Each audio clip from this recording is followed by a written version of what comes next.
We do have a fight on our hands. This religion was sent to dominate the world. People like Mamdani are not just interested in being Muslim, but they're interested in normalizing Islam. If there's any confusion about the crossover, the intersection between Islam and Marxism, let me make it really clear for you.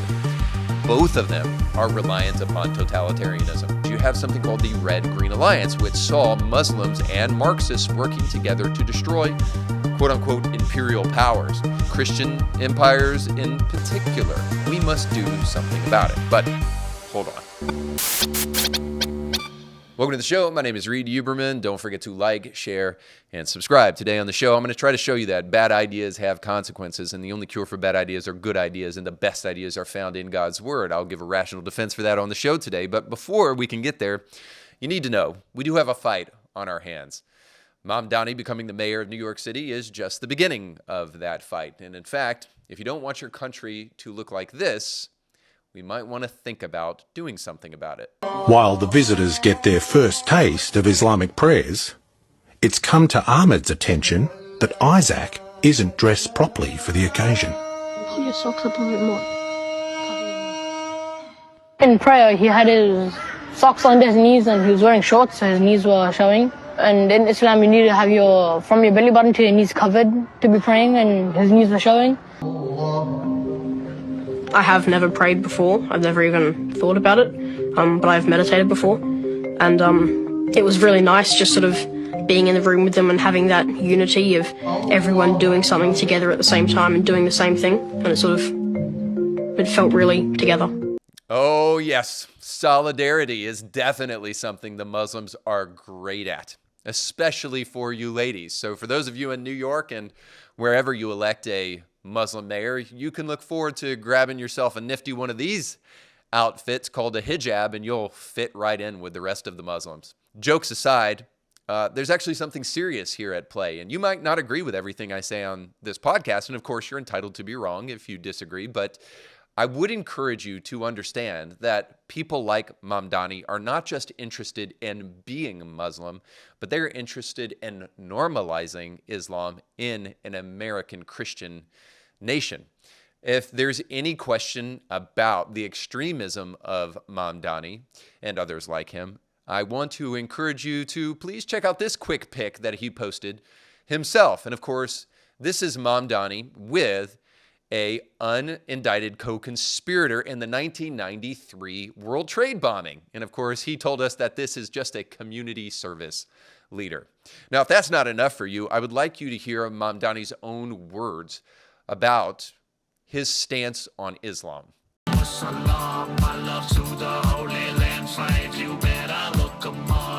Okay, well, in fairness, that's not his own words. That's autotune because he is a talentless hack, like all people who use autotune. But in case you missed it, he said, "My love to the Holy Land 5, you better look them up." Well, we'll do just that, Mr. Mayor. And when you look up the Holy Land 5, guess what you find out? Well, that refers to 5 leaders of the largest charitable organization for Muslims in the United States, if not the world. And these 5 leaders of that organization were convicted for giving material support to Hamas. And then later, that charitable organization was considered a terrorist organization by the United States government. And this is who our current mayor of New York was praising. Now, if that's not enough for you, all you have to do is to listen to other Muslims who do not hide at all what their intentions are with democratically governed states all over the world. Now it's getting through Congress. So before it was by the sword, now it's getting themselves into Parliament and then making laws that act as the sword, the Islamophobia law in Canada, M103. Yeah. Muslim Brotherhood. I find that there are only 2 things which are open to our movements. Ballot or bullet, nothing in between. I used to say that democracy is haram. Now I say participation in democracy is our jihad. That's our jihad. We're going to fight not through the bullets, but the ballot. Going to the ballot and voting is now an obligatory action, fard ayn. And it is a jihad that is now needs to be done because this is our modern jihad. You can elect a person who wants the Sharia. Because in the United States, what we do know is that in the past election, just this last election, There have been over 800 Muslim candidates running for office. We may end up with about 50 members of Congress in the next 6 years. That's really the essence of dismantling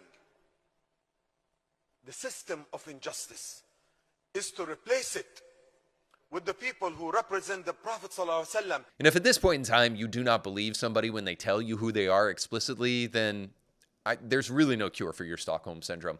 But beyond that, we also know that Mamdani is a socialist. He's been very clear about this. The system has hundreds of thousands of people unhoused, right? For what? And if there was any system that could guarantee each person housing, whether you call it the abolition of private property or you call it, just a statewide housing guarantee, it is preferable to what is going on right now. Yep, that's Mamdani, given essentially the textbook definition of a Marxist, somebody who wants to abolish private property eventually. And yeah, he also said that he wants to seize the means of production. We are unapologetic about our socialism. There are also other issues that we firmly believe in, whether it's BDS, right, or whether it's the end goal of seizing the means of production. If there's any confusion about the crossover, the intersection between Islam and Marxism, let me make it really clear for you. Both of them are reliant upon totalitarianism. How are you going to seize the means of production?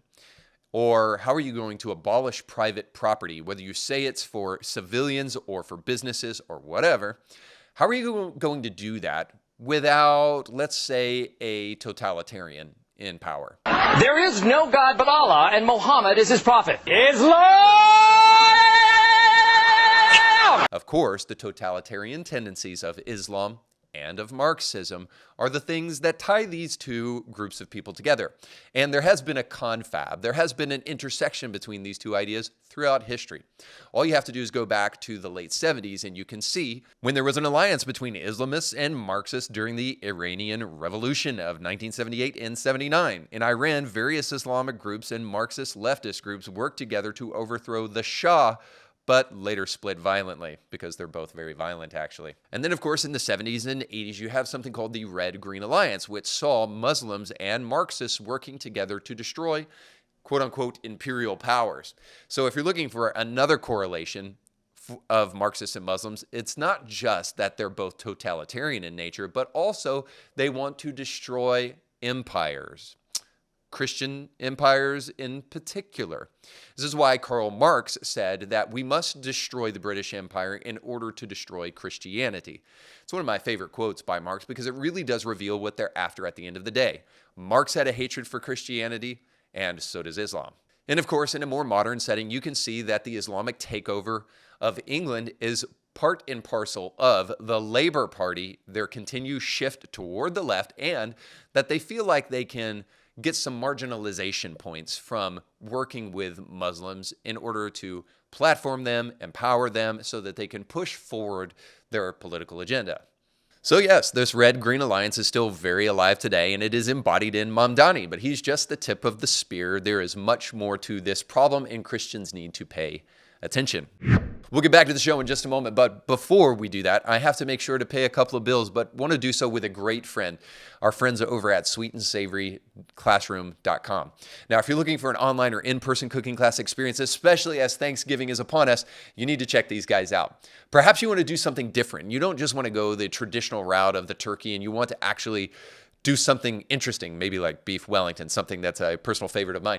There's all sorts of classes that you can stream online and all sorts of upcoming classes in the month of November that will help you make the most beautiful, wonderful, delicious Thanksgiving you've ever had in your life. In order to check out everything that Sweet and Savory has to offer, go to sweetandsavoryclassroom.com, scroll through their list of options and upcoming classes, and then when you check out, use the promo code IndieThinker for a discount on your order.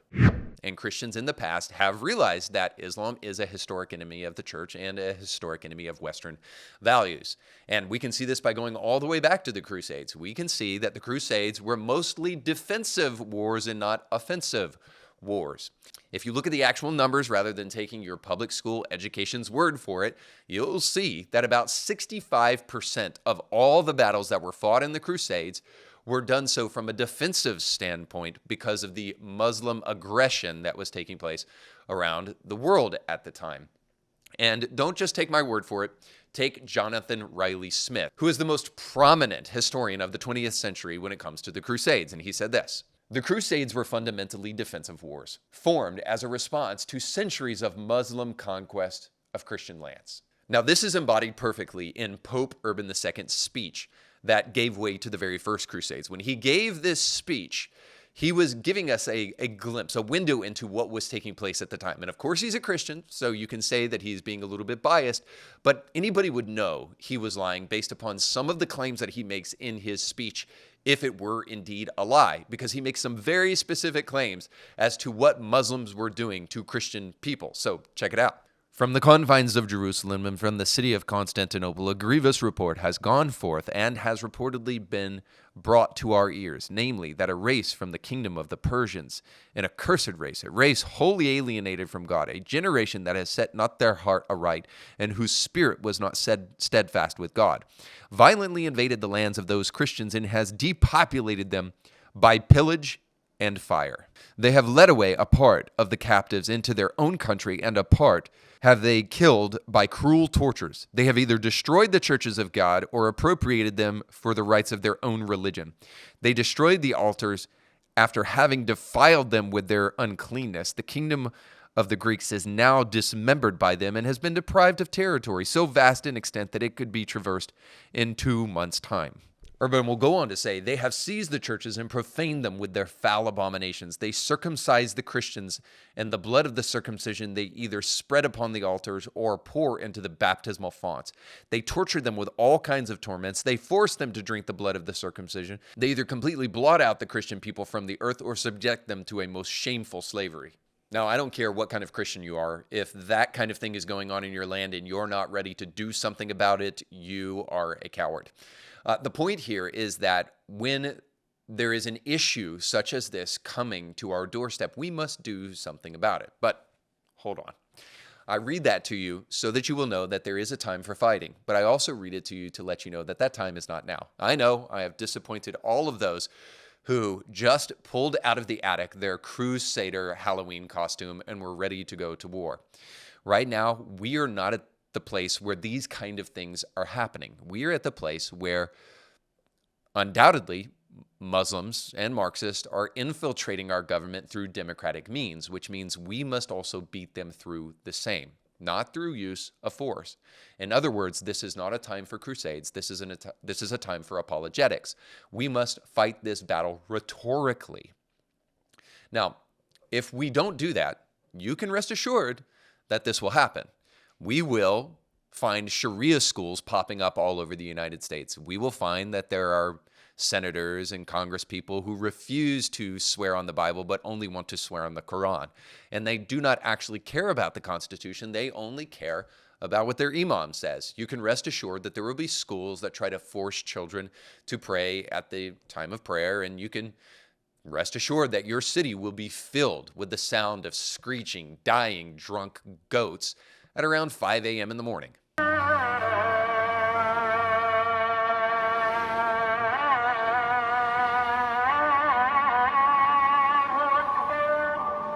And that is what is coming to every city in America, and even worse. And at that point in time, we may have to discuss different means, but we are not there yet. And we can forestall all of that and stop it in its tracks if we will find a group of Christians who will stand for the faith rhetorically, logically, reasonably, before we ever have to find ourselves doing so physically. What I mean by that is simply this: if you will not understand the context of the First Crusade, you cannot understand the context of any other future crusade. And once things get so bad from a physical perspective, we have no other choice but to defend ourselves. As Augustine said, that the only reason anybody has a right to harm anybody else is to protect others.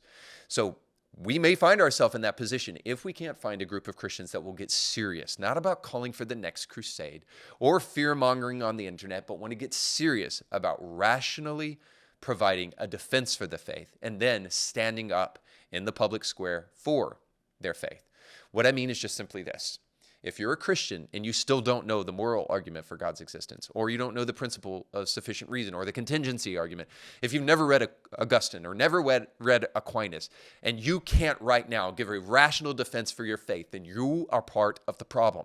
If you still want to separate religion from politics, and you just want to tell people how to be blessed on Sunday morning, but you don't actually want to confront the issues of our day, then you are going to be part of the reason that we find ourselves in the position of Urban II and other crusaders in the past. But we can forestall that.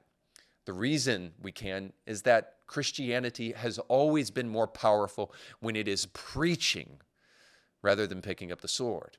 Because if you live by the sword, you die by the sword. And this is borne out in the stats, by the way.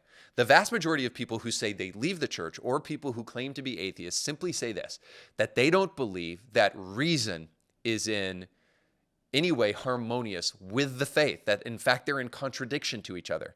I mean, the stats bear this out over and over and over again. Essentially, unbelievers are simply saying that Christians do not provide rational answers for the Christian faith. And most Christians don't believe that there are any, but there is. Now, I am not saying that we're going to convert people with arguments. I don't think we will. People ultimately convert because they meet the Lord Jesus Christ personally. But at least we can paint the picture so that people can see it for what it is, rather than the false version of Christianity that so many in the West have come to see. And in order to change that, it's going to take you and it's going to take me being courageous enough and bold enough to fight rhetorically before we ever fight any other way. And in order to fight rhetorically, we're going to have to learn. We're going to have to grow. We're going to have to deepen our faith. And we're going to have to push aside all superficial versions of Christianity. Well, why did that? I don't freaking know. I know, honestly, I wish God would have made it so much simpler and it was like A, B, C, or D, like frick. And crave something more powerful, more deep. And when we do, I believe it will change the world.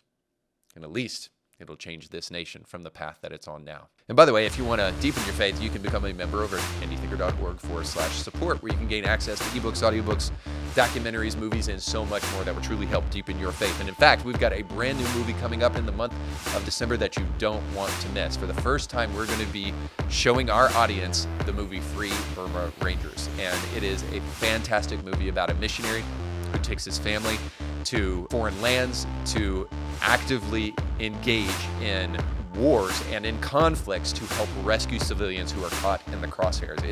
It's a story about courage, it's a story about faith, and it's a story about justice and grace that you don't want to miss. We're going to be previewing that for anybody who subscribes over on our YouTube channel for Indie Thinker Plus, and you don't want to miss that. But please think about also becoming a member over at indythinker.org/support, where for $7 a month, the price of a cup of coffee, you can truly gain access to the things that are going to deepen your faith. Don't forget to check out the sponsors down below in the description of this podcast, but most importantly, go with God.